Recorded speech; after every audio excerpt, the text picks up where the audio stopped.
আল্লাহ তাআলা সর্বপ্রথম কি সৃষ্টি করেছেন? আমার নবী বলেন আল্লাহর ইজ্জতের কসম আল্লাহ তাআলা সর্বপ্রথম আমি নবীর নূর মুবারককে সৃষ্টি করেছেন। সুবহানাল্লাহ।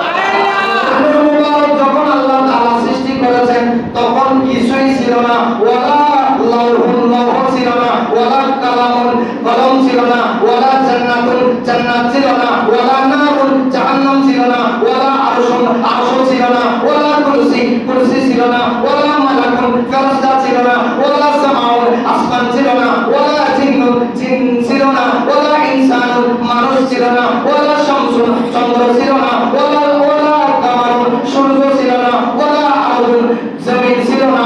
কিছুই যখন ছিল না তখন সর্বপ্রথম আমার আল্লাহ আমি মুস্তাফার নূর মুবারককে সৃষ্টি করেছেন। সুবহানাল্লাহ। আমার আল্লাহ যখন নিজের নূর থেকে নবী মুস্তাফার নূর মুবারককে সৃষ্টি করেছেন, সৃষ্টি করার পরে আল্লাহ তাআলা ওই আমি নবী মুস্তাফার নূর মুবারককে চার ভাগে ভাগ করেছেন। সুবহানাল্লাহ। কয় ভাগে ভাগ করেছেন? নবীর নূর মুবারককে চার ভাগে ভাগ করেছেন। প্রথম ভাগ দিয়ে কলম সৃষ্টি করেছেন, দ্বিতীয় ভাগ দিয়ে লৌহ সৃষ্টি করেছেন, তৃতীয় ভাগ দিয়ে আরশ সৃষ্টি করেছেন। সুবহানাল্লাহ। আর আছে কয় ভাগ? আর আছে কয় ভাগ? আর এক ভাগ রয়েছে, ওই এক ভাগকে আবার চার ভাগে ভাগ করেছেন। সুবহানাল্লাহ। সুবহানাল্লাহ।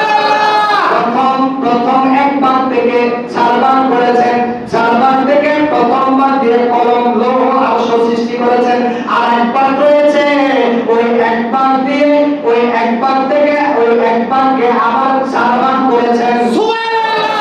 চার ভাগ দিয়ে প্রথম ভাগ থেকে রব্বুল আলামিন আরশ বহনকারী ফেরেশতা সৃষ্টি করেছেন। সুবহানাল্লাহ। এক ভাগ দিয়ে কুরসি বহনকারী ফেরেশতা সৃষ্টি করেছেন। ভাগ দিয়ে অন্যান্য ফেরেশতা সৃষ্টি করেছেন। সুবহানাল্লাহ। আছে কয় ভাগ? এক ভাগ। ওই এক ভাগকে আবার চার ভাগে ভাগ করেছেন। সুবহানাল্লাহ।